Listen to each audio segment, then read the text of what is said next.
Now, you have seen for the last 3 weeks some photos on the wall.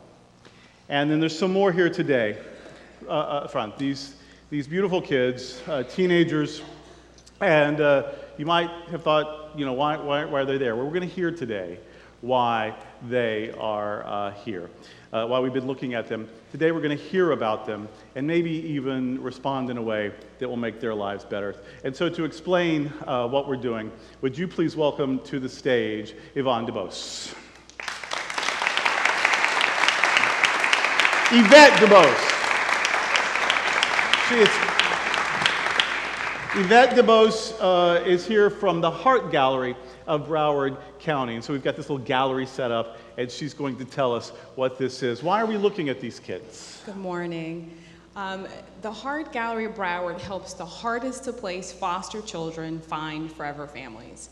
So I partnered today with you all and also my friend Sarah McKenna from Children's Home Society. Although we helped mainly with adoptions, we also have a critical need in Broward County. We have a shortage of 217 foster homes. 217. So unfortunately, we are forced to send some of these beautiful children to other counties in Florida because we have no more room here at the inn. We know that it's important for every community to feel welcomed and loved, and these children are no exception. So these children are difficult to place because they're older, because they're not cute little babies. Is that it? Absolutely. And some of them have special needs, maybe medical needs. Is that true? Yes, some of them have special needs, not all of them. Of course, they've been traumatized. They've been removed from their biological home. The Heart Gallery children have been TPR'd, which means terminated parental rights. So they're orphans, wards of the state through no fault of their own. There are some sibling groups. There are some older children. Typically, Heart Gallery children are 8 years old and older.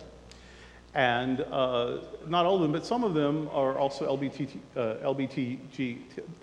youth, right? Yes, LGBTQ. As part of the new initiative, since I became the executive director 3 years ago, was to be inclusive of all communities.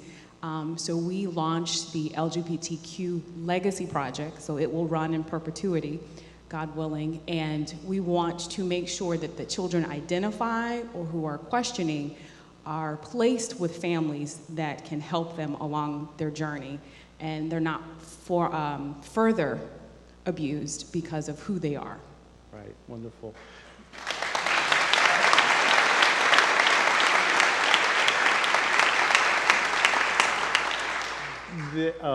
And so the people who are interested, and maybe, they have a heart for this. They've been wanting to be parents, and they want to be parents to children who really need that sort of home.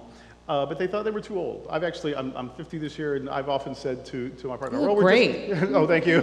I've often said, we're just too old. But that isn't true, is it? Like, if I were 50, 70, that does not disqualify people from doing this, right? As long as you're able-bodied, you can help. You don't have to be married. Obviously, you don't have to be heterosexual. That's why we're here today. It's important that you just have love. The universal sign for adoption is the heart. Biological children grow from our body. Adoptive children grow from our heart.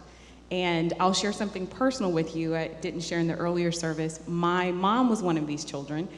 She almost aged out. She was adopted right before her 17th birthday. So she was a ward of the state for 10 years. If not for my grandparents, she would have been a statistic. And her being adopted changed the trajectory of her life, and in the course of it, mine.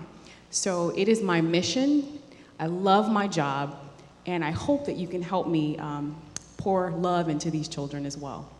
So after hearing the story, I wouldn't be surprised if one or two people want to know how they can get involved, how they can explore this option more. So you will be in the social hall after service, that's right? Yes. And you were explaining at the first service, the foster track is different than the adoptive track, but these children that you represent are eligible for adoption. My children are eligible for adoption. We have about 134. There are also over 1,500 kids in foster care that need a home, and I partner with Sarah to help with that. Like I said, we do have a shortage. So whether you're interested in fostering or adoption, we're going to answer questions in the reception hall after church.